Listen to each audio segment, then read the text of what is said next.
a sunny Thursday morning here in Toronto, Canada.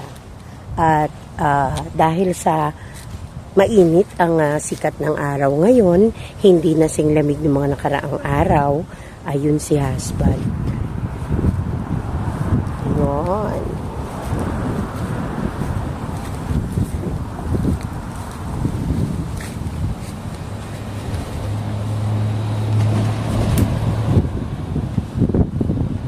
Konti na lang naman, tapos na yan pa, no? Konti. Pero marami nang natapos. Ayan po.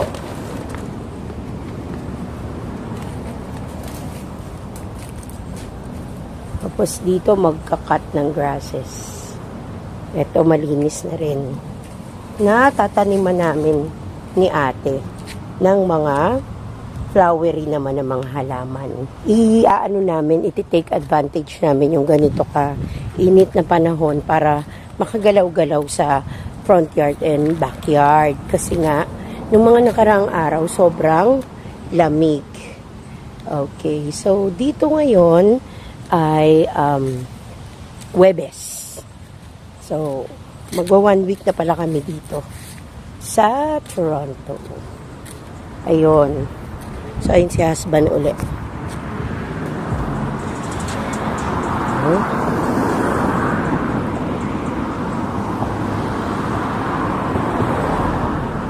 Bakit ako naka-jacket? Kasi malamig pa rin naman yung dapyo ng hangin paminsan-minsan.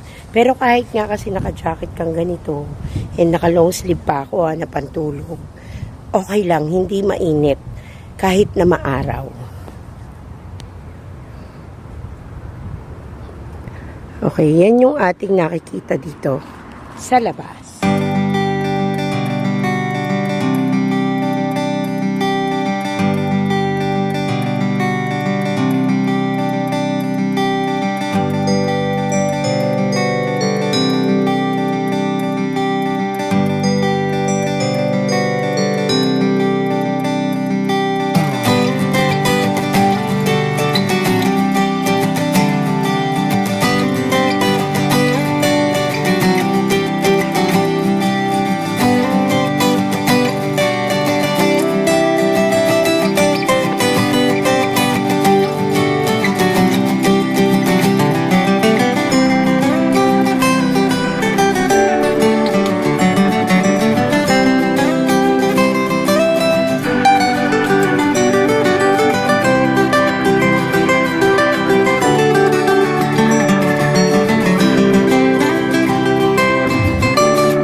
Pagod.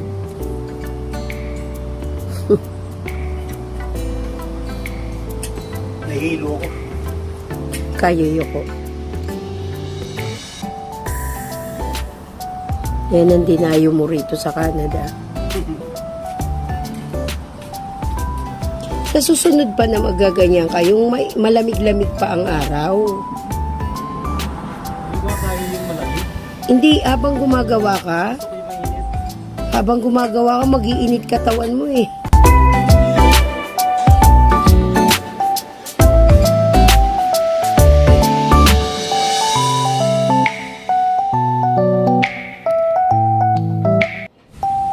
Maple.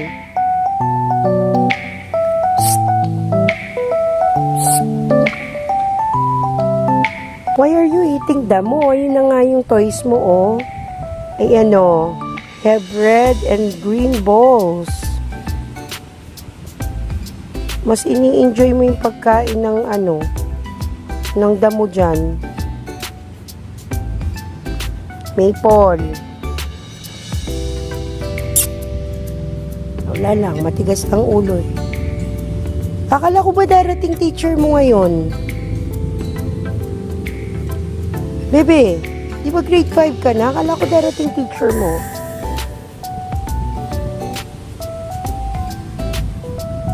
Ganyan na po kalinis itong napakadawag na space kahapon. Ayan. So, dalawa yung naipon ni husband na trash bag. Okay. So, ito kasi ika-grass cutter namin or yung mower. Hinihintay lang dumating. Sabi, next week pa raw yun. So, ito na yung naiwan. Yan, naiwan ng mga halaman dito. And then, ito naman yung siguro mamayang hapon pag hindi na masyadong tirik ang araw ay matataniman na namin yung mga seeds and yung mga puko na nabili namin. Puko ng halaman. Ayan. So, ito kasi part namin to. Itong side na to. Kung makikita nyo, diba may bakod. So, yung bakod na kahoy na yon diretso rito. Iyon yung part ng kila ate. Kung makikita nyo yung halaman, yung damo. Ayan, dito. Okay, lagyan ko itong mark. Part na ito, dun sa kabilang side, pag-aari ng kabilang bahay, and then ito naman nasa kabilang side na mas mataas ang damo. Ito yung hindi pa nga nagagawa na malinis nila ate. Gagawin natin yan. And then even this garage or itong semento dito papasok ng garahe, yan ay nilinis din ni husband. Wala na yung mga mostly yung mga ganito nakalagay. Yan, maliit na lang yan. Pwedeng alisin na uli. At ito na siya ngayon.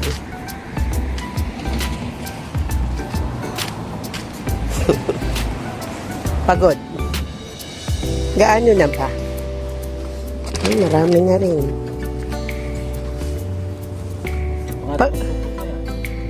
Oo, dalawa na dun. Tapos yan.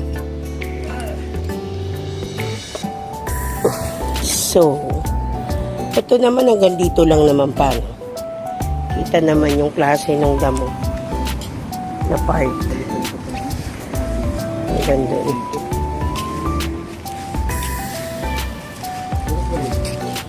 Sa pinto, sarado. Dito bukas na.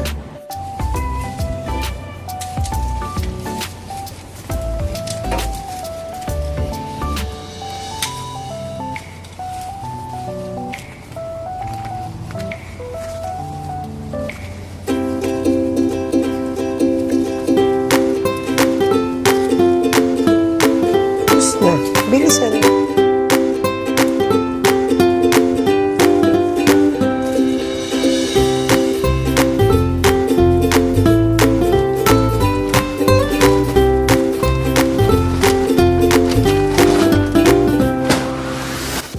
Look at that.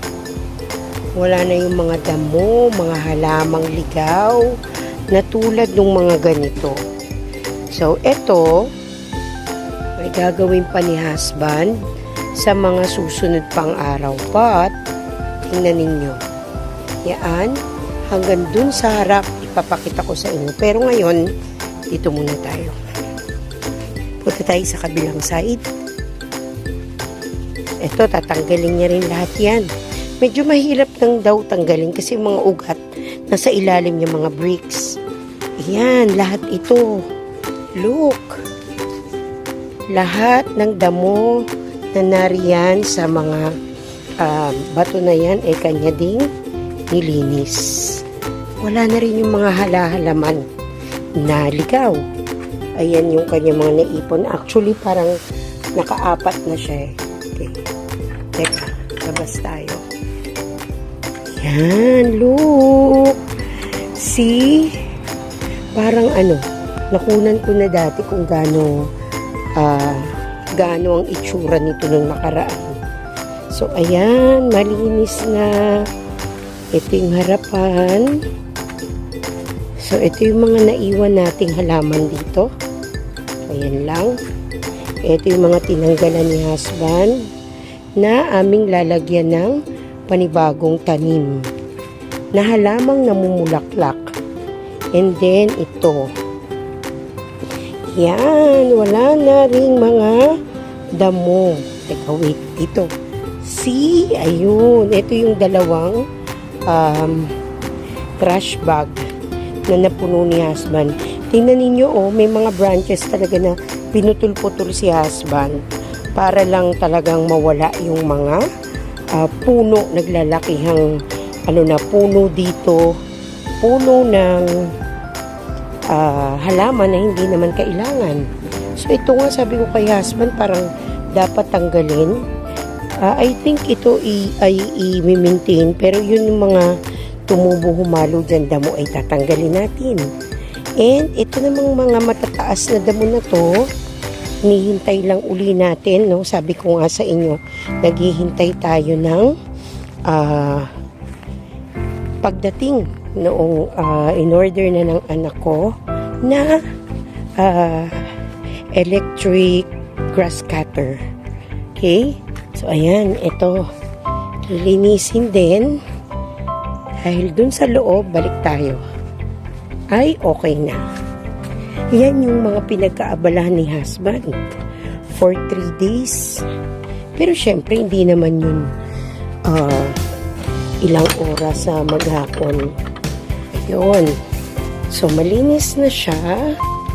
Ito na lang talaga, mga matataas na damo pa. At ito ang kanyang aayusin ng palagay ko 2 araw pa. Okay? So, may ilaw na rito dahil it's already 9 p.m. But look, diba? Maliwanag pa rin naman ang kalangitan. They're having a dinner na, so papasok na rin ako.